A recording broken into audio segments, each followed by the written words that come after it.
Hello students, मैं अजीज भोरा आप सभी का अपना वाला यूट्यूब चैनल में स्वागत करता हूं। इस वीडियो से और यूट्यूब से मेरी जो भी अर्निंग होगी या जो अर्निंग हो रही है उसका 10% गरीब बच्चों को फ्री एजुकेशन प्रोवाइड करने में किया जाएगा, तो सपोर्ट करते रहिए।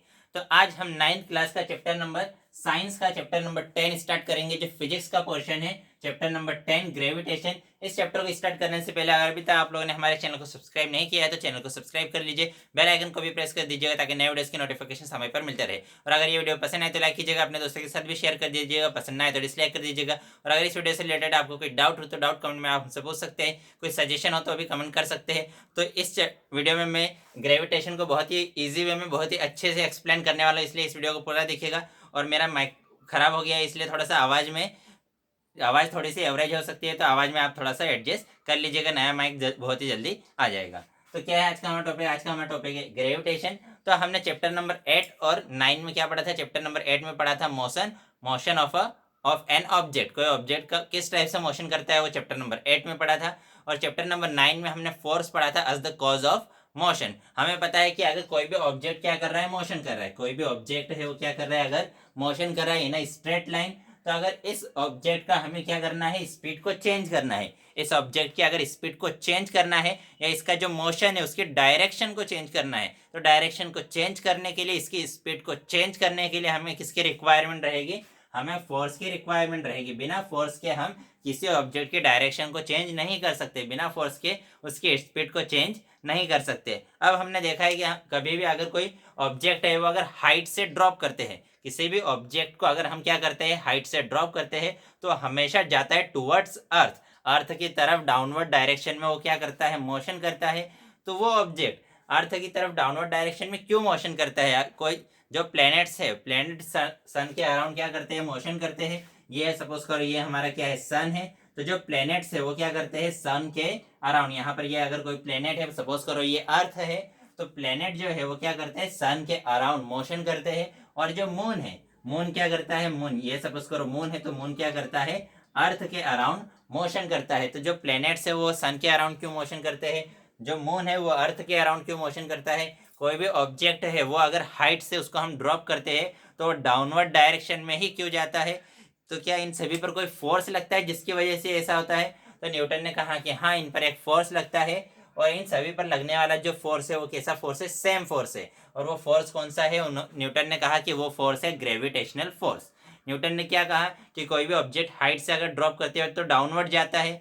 जो प्लैनेट्स है वो सन के अराउंड मोशन करते हैं, जो मून है वो अर्थ के अराउंड मोशन करते हैं। तो हाँ, इन सभी पर एक फोर्स लगता है जिसकी वजह से ये कुछ इस टाइप से अपना मोशन करते हैं। तो वो जो फोर्स है, क्या इन सभी पर सेम फोर्स लगता है? तो न्यूटन ने कहा कि हाँ, इन सभी पर सेम फोर्स लगता है। और वो जो सेम फोर्स है, उस फोर्स को ही न्यूटन ने क्या नाम दिया, उस फोर्स को न्यूटन ने नाम दे दिया ग्रेविटेशनल फोर्स। तो इस चैप्टर में हम पढ़ेंगे ग्रेविटेशनल फोर्स क्या है, यूनिवर्सल लॉ ऑफ ग्रेविटेशन पढ़ेंगे। फिर उसके बाद हम ये पढ़ेंगे कि कोई ऑब्जेक्ट ग्रेविटेशनल फोर्स के इन्फ्लुएंस में कैसे मोशन करता है। फिर उसके बाद हम ये पढ़ेंगे कि कोई ऑब्जेक्ट है उसका place to place, point to point उसका वेट कैसे चेंज होता है, कि अर्थ पर किसी पॉइंट पर उसका वेट अलग रहेगा, उस अर्थ पर ही उस ऑब्जेक्ट का अगर हम किसी दूसरे प्लेस पर उस ऑब्जेक्ट को हम ले जाते हैं, अर्थ पर एक ही ऑब्जेक्ट को अगर हम डिफरेंट डिफरेंट प्लेसेस पर ले जाते हैं, तो उस ऑब्जेक्ट का वेट जो रहेगा वो क्या रहेगा, डिफरेंट डिफरेंट रहेगा। और कोई ऑब्जेक्ट लिक्विड के अंदर किस टाइप से फ्लोट करता है वो भी हम पढ़ेंगे, कि floating of any object in liquid, कि किसी लिक्विड के अंदर कोई ऑब्जेक्ट किस टाइप से फ्लोट करेगा वो हम भी पढ़ेंगे। तो हमने क्या कहा, हमने कहा कि कोई ऑब्जेक्ट है वो हाइट से ड्रॉप होता है तो डाउनवर्ड जाता है। जो प्लैनेट्स सन के अराउंड मोशन करते हैं, जो मून है वो अर्थ के अराउंड मोशन करता है। तो इन सभी के लिए सेम फोर्स, इन सभी पर एक फोर्स लग रहा है, और इन सभी पर जो फोर्स है वो सेम फोर्स है। और न्यूटन ने क्या क्या कहा उस फोर्स को कहा ग्रेविटेशनल फोर्स। और इस चैप्टर में हम इस ग्रेविटेशनल फोर्स के बारे में ही पढ़ेंगे। तो देखो हमने क्या कहा कि जो मून है, मून क्या करता है, सन के around, moon goes around the earth. जो मून है वो किसके अराउंड मोशन करता है, अर्थ के अराउंड मोशन करता है। किसी ऑब्जेक्ट को हम अपवर्ड डायरेक्शन में अगर थ्रो करते हैं, अगर ऊपर हम उसको फेंकते हैं, तो एक सर्टेन हाइट तक स्काई में जाएगा और उसके बाद वापस वो कहाँ आ जाता है, अर्थ पर की तरफ आता है या अर्थ पर आ जाएगा। तो ऐसा कहा जाता है कि जो न्यूटन है वो एक बार पेड़ के नीचे बैठे थे, और उनके ऊपर एक एप्पल आकर गिर गया। एप्पल आकर गिरा तो उन्होंने सोचना स्टार्ट किया, उन्होंने सोचा कि ये जो एप्पल है इसको अर्थ ने अट्रैक्ट किया, तो जिस टाइप से एप्पल को अर्थ ने अट्रैक्ट किया, क्या अर्थ मून को भी अट्रैक्ट करती है? उन्होंने क्या सोचा कि हाँ चलो मैं इस पेड़ के नीचे बैठा हूँ, उनके ऊपर क्या गिरा, एप्पल गिरा, तो एप्पल को क्या किया, अर्थ ने अट्रैक्ट किया। तो अर्थ ने जिस टाइप से एप्पल को अट्रैक्ट किया, क्या अर्थ मून को भी अट्रैक्ट करती है? क्या मून भी अर्थ की तरफ फॉल होता है क्या? तो हमने कंसिडर कर लिया ये जो है ये हमारी क्या है, अर्थ है, और ये हमारा क्या है, ये हमारा मून। तो हमने ये कहा कि हाँ अर्थ को भी क्या मून अट्रैक्ट करता है। तो देखो मून हमेशा अर्थ की तरफ फॉल होता है, एट एवरी पॉइंट मून क्या होता है, अर्थ की तरफ फॉल होता है। देखो कैसे होता है कि मून तो जा रहा था इस स्ट्रेट डायरेक्शन में, मून क्या जा रहा था, इस स्ट्रेट डायरेक्शन में जा रहा था, स्ट्रेट लाइन में वो मोशन कर रहा था, लेकिन वो क्या होता है, हर पॉइंट पर अर्थ की तरफ अट्रैक्ट होता है। तो जैसे उसे जाना चाहिए था आगे, आगे ना जाते हुए वो क्या हुआ, अर्थ की तरफ थोड़ा सा क्या हुआ, अट्रैक्ट हुआ। तो मून जो था यहाँ पर था, यहाँ पर उसे जाना चाहिए था आगे, आगे ना जाते हुए वो क्या हुआ, अर्थ की तरफ थोड़ा सा अट्रैक्ट हुआ, थोड़ा सा नीचे आया। अब इस पॉइंट पर उसे जाना कहाँ चाहिए था, इस डायरेक्शन में। अब इस डायरेक्शन में ना जाते हुए फिर से वो क्या हुआ, अर्थ की तरफ थोड़ा सा अट्रैक्ट हुआ और वो आ गया नीचे। अब उसे इस डायरेक्शन में जाना चाहिए था, फिर से इस डायरेक्शन में ना जाते हुए फिर से कहाँ आ गया, थोड़ा सा नीचे। तो ऐसा थोड़ा नीचे आते आते वो किस टाइप से मोशन करने लग जाता है, सर्कुलर पाथ पर मोशन करने लग जाता है। ये थोड़ा सा मेरा सर्कल गलत बन गया है, अब उस पर फोकस मत करो, हम फोकस क्या करना है कि वो एवरी पॉइंट पर क्या होता है, अर्थ की तरफ फॉल होता है। क्योंकि अगर अर्थ की तरफ फॉल नहीं होगा तो वो उसे तो कैसे जाना चाहिए था, स्ट्रेट लाइन में ही जाना चाहिए था, लेकिन वो हर पॉइंट पर देखो यहाँ से फिर वो नीचे आता है, नीचे आता है, नीचे आता है, नीचे नीचे, ऐसा नीचे आता है, आता उसका जो पाथ है, पाथ कैसा बन जाता है, सर्कुलर पाथ बन जाता है। नहीं तो उसे जाना तो कैसे चाहिए था, स्ट्रेट लाइन में जाना चाहिए था। तो इसका मतलब जो मून है वो एवरी पॉइंट पर क्या होता है, अर्थ की तरफ अट्रैक्ट होता है, अर्थ की तरफ फॉल होता है, और इस टाइप से उसका जो पाथ है वो पाथ कैसा पाथ बन जाता है, सर्कुलर पाथ बन जाता है। तो अब हमने कह दिया कि हाँ मून अर्थ की तरफ अट्रैक्ट हो जाता है, लेकिन वो हमें रियलिटी में दिखता है क्या, कि वो फॉल हो रहा है, वो हमें फॉल होते हुए नहीं दिखता है, बल्कि हमें ऐसा लगता है कि वो कैसा मोशन कर रहा है, सर्कुलर पाथ पर मोशन कर रहा है। हमें क्या लगता है कि वो कैसा मोशन कर रहा है, हमें लगता है कि वो सर्कुलर पाथ पर मोशन कर रहा है, लेकिन रियलिटी में होता क्या है कि वो हर पॉइंट पर थोड़ा सा अर्थ की तरफ फॉल होता है। अब इसका हम एग्जांपल से इसको समझ सकते हैं कि अगर हमारे पास क्या है, एक थ्रेड है, इस थ्रेड पर हमने एक साइड क्या बांध दिया, स्टोन को बांध दिया, और उसको हम इस टाइप से अगर राउंड में मोशन कर रहे हैं कि ये सपोज करो ये हमारे पास थ्रेड, और इस थ्रेड पर यहाँ पर हमने क्या किया, एक स्टोन को बांध दिया, और इस टाइप से हम उसे राउंड में मोशन करवा रहे हैं। ठीक है, इस टाइप से अगर राउंड में मोशन करवा रहे हैं तो देखो ये अगर वो इस टाइप से अगर हमारा जो स्टोन है वो अगर इस टाइप से मोशन कर रहा है, तो एवरी पॉइंट पर जो स्टोन है उसकी डायरेक्शन क्या हो रही है, चेंज। जो यहाँ पर इस डायरेक्शन में मोशन कर रहा था स्टोन, यहाँ पर इस डायरेक्शन में, यहाँ पर इस डायरेक्शन में, यहाँ पर इस डायरेक्शन में, मतलब हर पॉइंट पर स्टोन की जो डायरेक्शन है वो क्या हो रही है, चेंज। स्टोन की कैसे मोशन कर रहा है, सर्कुलर पाथ पर मोशन कर रहा है। हमने देखा कि जो स्टोन है वो कैसे मोशन कर रहा है, सर्कुलर पाथ पर मोशन कर रहा है, सर्कुलर पाथ पर मोशन कर रहा है। तो हर पॉइंट पर स्टोन के जो मोशन की डायरेक्शन है वो क्या हो रही है, चेंज। देखो ये किसका एग्जांपल है, ये यूनिफॉर्म सर्कुलर मोशन का एग्जांपल है कि वो यूनिफॉर्म स्पीड से क्या कर रहा है, मोशन कर रहा है। मोशन तो कर रहा है, लेकिन हर पॉइंट पर उसकी जो डायरेक्शन है उसकी डायरेक्शन चेंज हो रही है। डायरेक्शन चेंज हो रही है, इसका मतलब क्या चेंज हो रहा है, उसकी वेलोसिटी चेंज हो रही है। डायरेक्शन चेंज हो रही है क्योंकि हमें पता है वेलोसिटी में क्या होता है, दो चीजें होती है, एक मैग्नीट्यूड और दूसरा डायरेक्शन। हमने पढ़ा है वेलोसिटी में दो चीजें होती है, मैग्नीट्यूड और डायरेक्शन। मैग्नीट्यूड क्या है कि अगर वो 5 मीटर पर सेकंड की स्पीड से जा रहा है तो 5 मीटर पर सेकंड क्या हो गई, वेलोसिटी का मैग्नीट्यूड हो गया। और डायरेक्शन तो सभी पॉइंट पर डायरेक्शन चेंज हो रही है। तो अगर मैग्नीट्यूड चेंज हो जाए या डायरेक्शन चेंज हो जाए या दोनों चेंज हो जाए, दोनों में से अगर कोई एक चीज भी अगर चेंज हो रही है, दोनों में से अगर एक चीज भी चेंज हो रही है, तो हम क्या कहेंगे कि जो ऑब्जेक्ट है उसकी वेलोसिटी चेंज हो रही है। अगर दोनों में से कोई एक चीज भी चेंज हो रही है तो हम क्या कहेंगे कि ऑब्जेक्ट की वेलोसिटी चेंज हो रही है। तो यहाँ पर ऑब्जेक्ट की हर पॉइंट पर डायरेक्शन चेंज हो रही है, डायरेक्शन चेंज हो रही है मतलब वेलोसिटी चेंज हो रही है। और अगर वेलोसिटी चेंज हो रही है इसका मतलब क्या हुआ कि वहां पर एक्सीलरेशन है, क्योंकि हमें पता है velocity, rate of change of velocity is called acceleration. मतलब अगर वेलोसिटी चेंज हो रही है, वेलोसिटी अगर चेंज हो रही है इसका मतलब वहां क्या है कि क्या है वहां? वहां पर एक्सेलरेशन है। और एक्सेलरेशन कब आता है? कब आता है एक्सेलरेशन? कब आता है एक्सेलरेशन? कब आता है? जब वहां पर कोई फोर्स हो। विदाउट फोर्स एक्सेलरेशन आ सकता है क्या? नहीं आ सकता। तो यहाँ पर एक्सेलरेशन है, एक्सेलरेशन है मतलब यहाँ पर कोई फोर्स होगा। तो वो जो फोर्स है उस फोर्स को हमने नाम दे दिया है सेंट्रीपिटल फोर्स। कि यहाँ पर एक फोर्स है, वो उस फोर्स को क्या नाम दिया है? Centripetal force. और ये जो फोर्स है ये हमेशा लगता है टूवर्ड्स सेंटर। ये जो फोर्स है ये हमेशा कहाँ लगेगा? Towards centre. इसीलिए इसको क्या कहा है? सेंट्रीपिटल फोर्स, क्योंकि इसकी जो डायरेक्शन है वो टूवर्ड्स सेंटर है। तो इस सेंट्रीपिटल फोर्स की वजह से ही वो जो थ्रेड है वो क्या कर रहा है? सर्कुलर मोशन कर रहा है।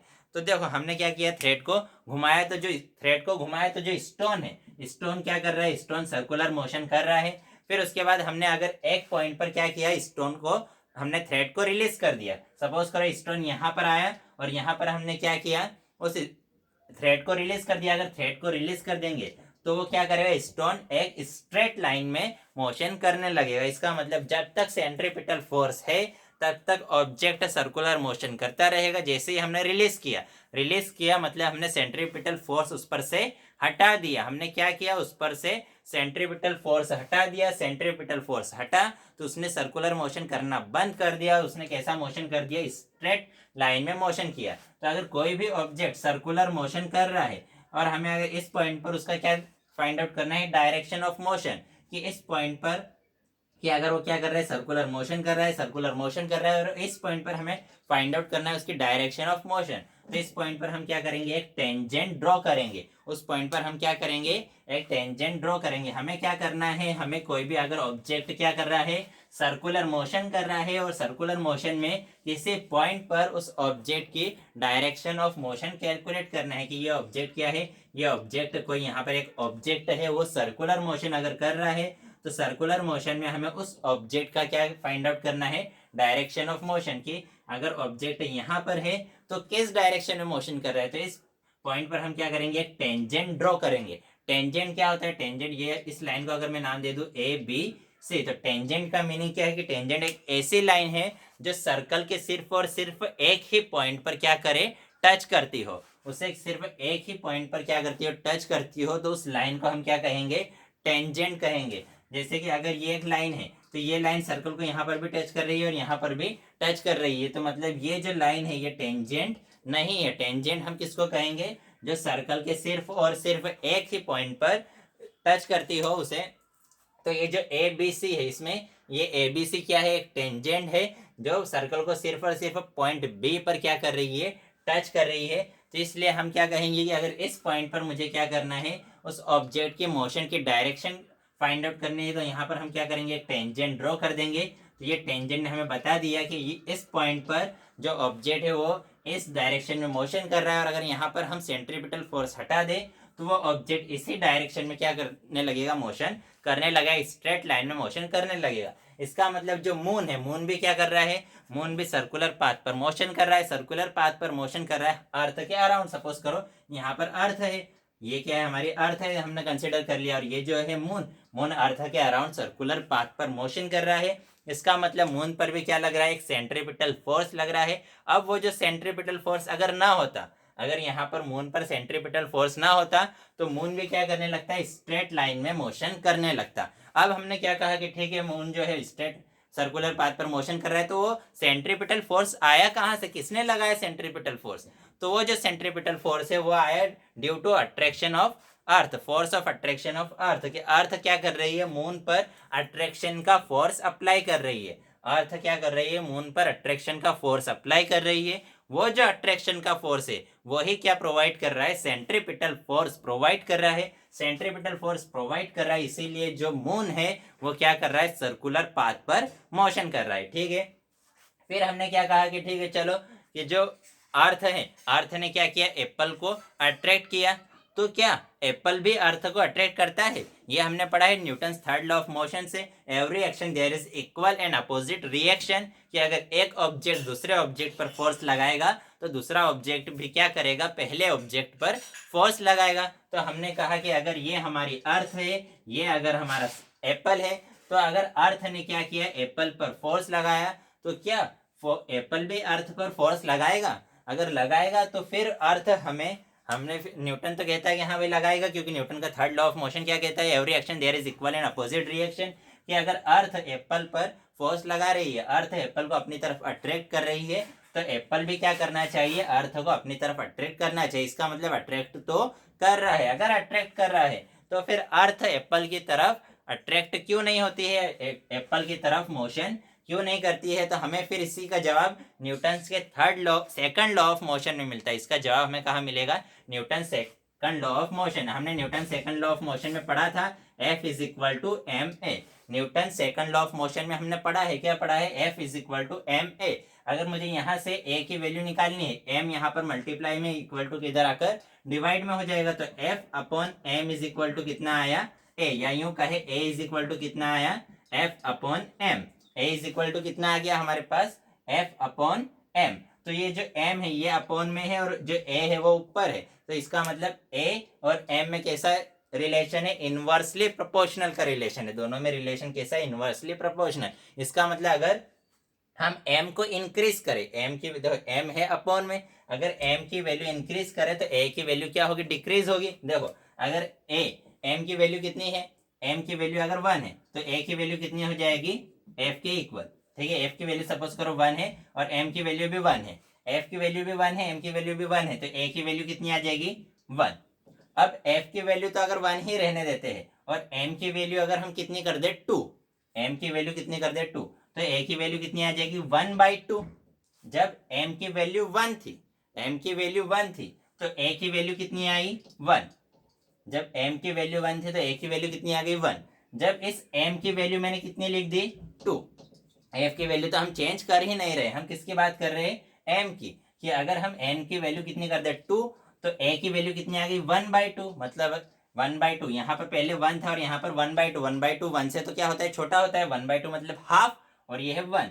तो जैसे ही हमने m की वैल्यू इंक्रीज की, a की वैल्यू क्या हो गई, डिक्रीज हो गई। तो मतलब इनमें कैसा रिलेशन है, इनवर्सली प्रोपोर्शनल है, कि अगर मास इंक्रीज होगा तो एक्सीलरेशन डिक्रीज हो जाएगा। अब हमें पता है कि अगर हम अर्थ और एप्पल की बात करें तो एप्पल के कंपैरिजन में अर्थ का मास बहुत ज्यादा है, एप्पल के कंपैरिजन में अर्थ का मास बहुत ज्यादा है, अर्थ का मास बहुत ज्यादा है, इसलिए उसका एक्सेलरेशन कैसा रहेगा, बहुत ही कम रहेगा।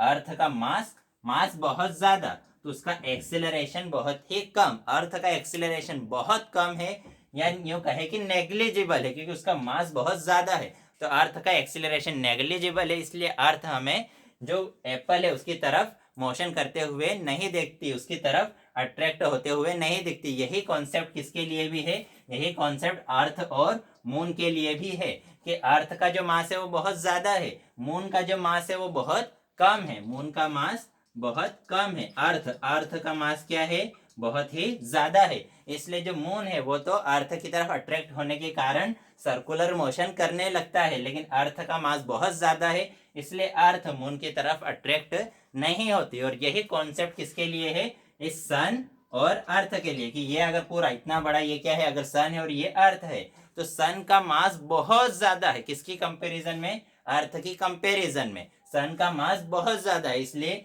जो सन है वो अर्थ की तरफ अट्रैक्ट होते हुए नहीं दिखता। तो हमने कहा कि ठीक है, जो अर्थ है वो क्या करती है, एप्पल को अट्रैक्ट करती है, मून को अट्रैक्ट करती है। तो क्या अर्थ सिर्फ एप्पल और मून को ही अट्रैक्ट करती है, दूसरी चीजों को अट्रैक्ट नहीं करती। तो इसका आंसर ये है कि इस यूनिवर्स में सिर्फ अर्थ एप्पल और मून को ही अट्रैक्ट नहीं करती, बल्कि इस यूनिवर्स में जितने भी ऑब्जेक्ट है, इस यूनिवर्स में जितने भी ऑब्जेक्ट है सभी एक दूसरे को क्या करते हैं, अट्रैक्ट करते हैं, अपनी तरफ एक फोर्स से अट्रैक्ट करते हैं, और उस फोर्स को ही हम क्या कहते हैं, ग्रेविटेशनल फोर्स।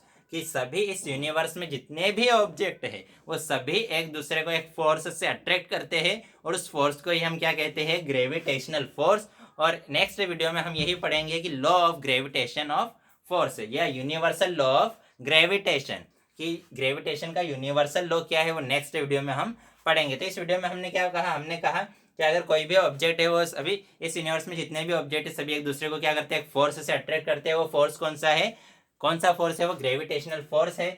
अब देखो हमें अर्थ अट्रैक्ट होते हुए क्यों नहीं दिखती है, क्योंकि उसका मास बहुत ज्यादा है। जिस चीज का मास बहुत ज्यादा है उसका अट्रैक्शन या उसका एक्सेलरेशन क्या होता है, बहुत कम या नेग्लिजिबल होता है, इसलिए अर्थ हमें अट्रैक्ट होते हुए नहीं दिखती है, सन हमें अट्रैक्ट होते हुए नहीं दिखता है। जो मून है वो अर्थ के अराउंड क्या कर रहा है, सर्कुलर मोशन कर रहा है। किसी भी ऑब्जेक्ट को सर्कुलर मोशन करने के लिए किसकी रिक्वायरमेंट है, सेंट्रीपिटल फोर्स की रिक्वायरमेंट है। वो सेंट्रीपिटल फोर्स कौन प्रोवाइड करता है, ये जो अट्रैक्शन का फोर्स है वही क्या प्रोवाइड करता है, सेंट्रीपिटल फोर्स प्रोवाइड करता है। अगर सेंट्रीपिटल फोर्स ना हो, अट्रैक्शन का फोर्स ना हो, तो मून क्या करे, सर्कुलर पाथ पर मोशन ना करते हुए एक स्ट्रेट लाइन में मोशन करने लगे। तो ठीक है, आज की वीडियो में इतना ही। नेक्स्ट वीडियो में हम नेक्स्ट टॉपिक पढ़ेंगे। बाय।